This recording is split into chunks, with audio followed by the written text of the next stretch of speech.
What's going on, guys? This is Encore, and this is Tomorrow Never Comes. And today's a really quick video. So one of the questions I get, or one of the hesitations I should say I get, when it comes to why don't you play in the crypto space, it's usually because of fear of, well, one is obviously not having the know-how to do so. That's fine. But two is, even when you know about wallets and things like that and how to transfer, the fear is, well, maybe I will send to the wrong address. There's too many digits. I don't know if I should verify or how to verify and all that kind of stuff that comes with it. So there's always that hesitation of, well, I'm not used to doing this with my current banking. So I don't really want to do it when it comes to a totally new space. And I'm always worried about losing my crypto because that's what I always hear. And that's what I hear, is that I'm afraid.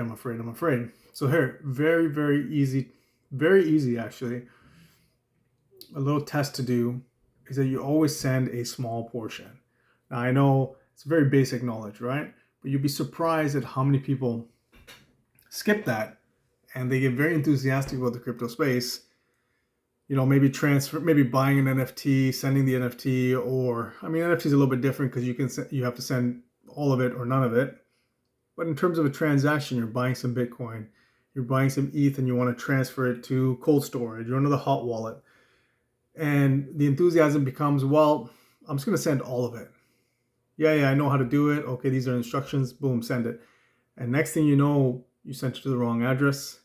You had the wrong setup on your hot wallet. Whatever the case is, this is a space where you're not getting much, if any, customer support. So what you do is on you. And so funds that are lost, assets, crypto assets that are sent incorrectly, they're gone forever. So that's something to keep in mind. Now, that's not to drive more fear.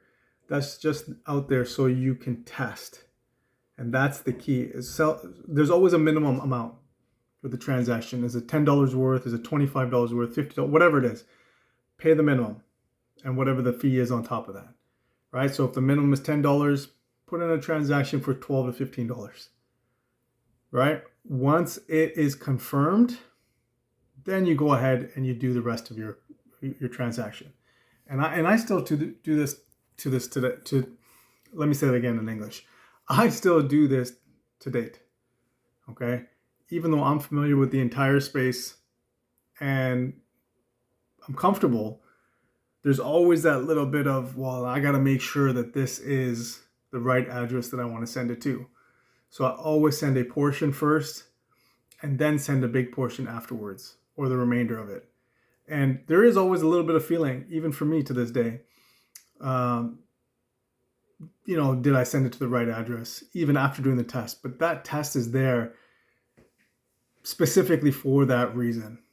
Okay, you have to make sure, not only did you get an email confirmation or some type of confirmation in the wallet that you're in, but you want to see it in the destination. So if you're going from like a crypto.com exchange to your MetaMask wallet, make sure you see it in your MetaMask wallet first and then go back and do the rest of the transaction. Small tip, you would think it's common sense or it's basic, but you'd be surprised at how many just jump into transferring all of their assets in one go. Do not do that. Always test, even when you're comfortable with the entire space. Okay, that's a little tip. I will see you guys in the next one. Remember, tomorrow never comes. Don't let the fear stop you from getting in the game and transacting. See you guys in the next one.